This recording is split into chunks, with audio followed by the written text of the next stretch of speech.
Assalamualaikum warahmatullahi wabarakatuh. Untuk materi biologi pertemuan kedua, kita akan membahas tentang identifikasi bahaya dan penilaian resiko. Sebelumnya kemarin kita membahas tentang K3LH, keselamatan, kesehatan, dan keselamatan kerja lingkungan hidup. Sekarang identifikasi bahaya dan penilaian resikonya. Nah, tujuannya untuk mengidentifikasi, mengklarifikasi, dan mengendalikan bahaya serta risiko setiap kegiatan yang ada di produksi perusahaan. Terus yang kedua, menetapkan target dan program peningkatan kinerja K3 berdasarkan hasil identifikasi bahaya dan juga penilaian resiko.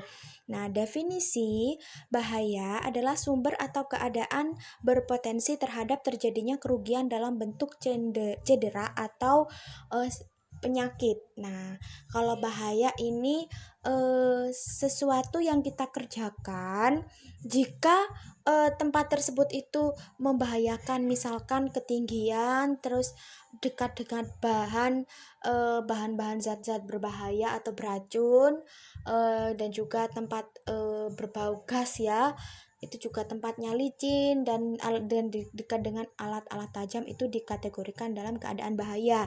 Dan untuk resiko adalah kombinasi antara kemungkinan suatu kejadian dalam setiap peristiwa dengan keparahan akibat yang dinyatakan dalam kerugian.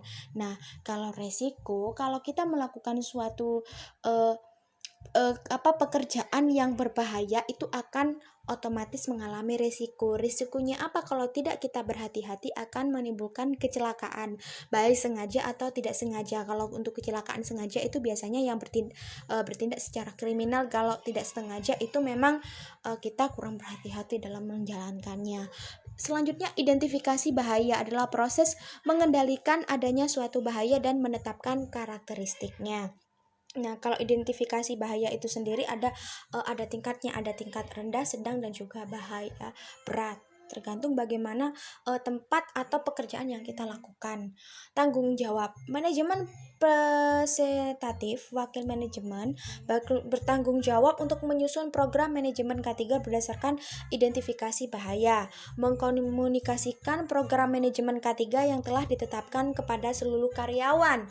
Nah, jadi kalau memiliki pihak manajemen dari pihak K3 itu sendiri, ada timnya, itu bertanggung jawab atas keselamatan dan kesehatan pada karyawannya. Ya, jika mengalami masalah atau mengalami kecelakaan, itu kita harus bertanggung jawab. Kita harus menyelidiki apa penyebab dari kecelakaan tersebut. Identifikasi bahaya. 3 pertanyaan dasar untuk identifikasi bahaya. Apakah ada suatu sumber celaka atau bahaya?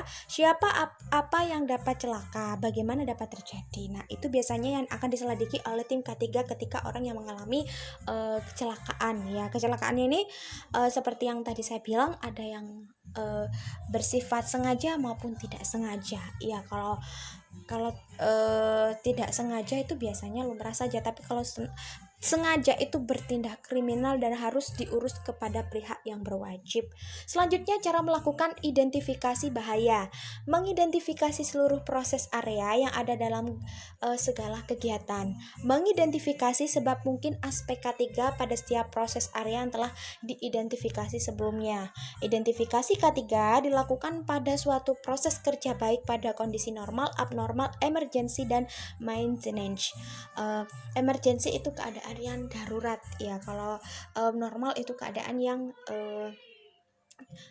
biasa, normal tidak terjadi apa-apa. Ya, abnormal itu yang kejadian yang tidak pernah terjadi, tidak seperti biasanya. Selanjutnya, kategori besarnya bahaya. Untuk membantu proses identifikasi bahaya dapat dikategorikan mechanical, electrical, radiation, seminal, fire, and explosion. Nah, jadi kategori bahaya ini ada 5 kategori ya. Selanjutnya, daftar potensi bahaya. Terpleset, jatuh, kejatuhan benda asing, ruang, untuk kepala yang kurang, bahaya dari mesin, bahaya dari kendaraan, kebakaran, zat yang tertimbun, zat yang mencederai mata, zat yang melukai kulit, bahaya listrik, radiasi, getaran, bising, pencahayaan lingkungan terlalu panas, kegiatan konstruktor dan huru-hara.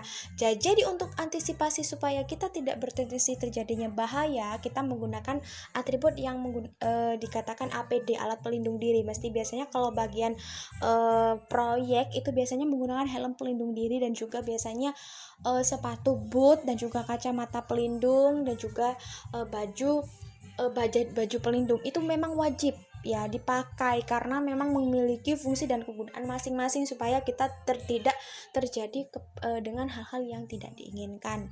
Selanjutnya, kunci mengidentifikasi resiko. Kapan, kenapa, di mana, bagaimana kemungkinan terjadi resiko, siapa tenaga yang dilibatkan, apakah sumber akibat masing-masing resiko, apakah banyak waktu yang terbuang, biaya, apakah pengawasan yang ada dalam mengurangi resiko. Nah, jadi kalau setiap suatu perusahaan saya yakin sudah menerapkan tim namanya K3 ya. Jadi segala prosedur-prosedur sangat meminimalkan terjadinya suatu kecelakaan, baik itu dari yang hal terkecil bahkan yang terberatnya. Jikapun akan terjadi bahaya atau kejadian yang tidak diinginkan, itu perlu kita introspeksi dari pihak yang terkait. Itu harus introspeksi bagaimana terjadinya kecelakaan tersebut ya. Kalau jika ada saksi, boleh dilakukan pertanyaan untuk saksi tersebut. Unsur kegiatan produksi jasa sebuah organisasi yang dapat berinteraksi dengan lingkungan. Contoh aspek K3, ceceran oli, limbah padat, debu, bau, thinner, bising, getaran. Kalau dampaknya terpleset, kontaminasi tanah, pencemaran air, pencemaran udara, kebakaran, penurunan pendengaran, tersesat listrik, ledakan. Nah, perlu kalian ketahui di mana-mana kalau kalian misalkan besok kalau sudah lulus misalkan bekerja di lingkungan industri manapun, itu pasti memiliki positif dan negatifnya, tergantung bagaimana cara pihak manajemen juga mengatur dan juga kita bisa menjaga diri kita semuanya ya. Dari contoh aspek-aspek yang gambar ini, itu sebenarnya setiap perusahaan itu memiliki hal-hal seperti itu, jadi kita harus berhati-hati. Pengendalian K3 terhadap kegiatan yang telah diidentifikasi: non-control, engineer control, procedure work instruction, skill training, particular permit, PPE, personal protection equipment, APD. Nah, jadi untuk pengendaliannya juga dari pihak manajemen sudah memberikan prosedur-prosedur sesuai TOPEXI. Bagaimana kita menjalankannya, kita mematuhi aturan tersebut atau tidak? Ya saya anjurkan harus mematuhi aturan yang sudah ditetapkan ya, supaya juga berguna untuk diri kita, melindungi diri kita sendiri. Selanjutnya, kemungkinan terjadinya likelihood, real, unlikely, possible, likely, at small certain ya. Jadi kemungkinan terjadinya bahaya sangat kecil, biasanya tidak terjadi, namun kemungkinan terjadi ada, kemungkinan terjadi bahaya kecil tapi kebetulan, kemudian terjadi bahaya tapi keadaan tertentu dan juga sangat mungkin terjadi. Nah, ini kemungkinan itu banyak sekali tahapnya kalau terjadi suatu kecelakaan di daerah di tempat perusahaan industri ya. Keseriusan terjadi. Nah, ini untuk insignifikan, cedera hanya memerlukan pengobatan. P3, minor, cedera memerlukan perawatan medis. Mayor, cedera yang serius, cacat apotik menimbulkan korban jiwa. Misalkan kalau contohnya dari insignifikan, itu contohnya cedera seperti luka memar atau menimbulkan jaringan-jaringan atau kulitnya beset, itu ya contohnya. Kalau untuk minor itu sendiri memerlukan perawatan medis, misalkan kita bisa pingsan atau mungkin ya memar, itu harus dilakukan oleh tenaga medis. Kalau untuk major itu cenderung yang serius ya, butuh bisa menimbulkan cacat ya cacat permanen atau sudah cacat yang bisa dilakukan hanya tindakan operasi. Kalau sudah catastropik itu sudah mengakibatkan korban jiwa atau meninggal. Kategori tingkat resiko. Nah, itu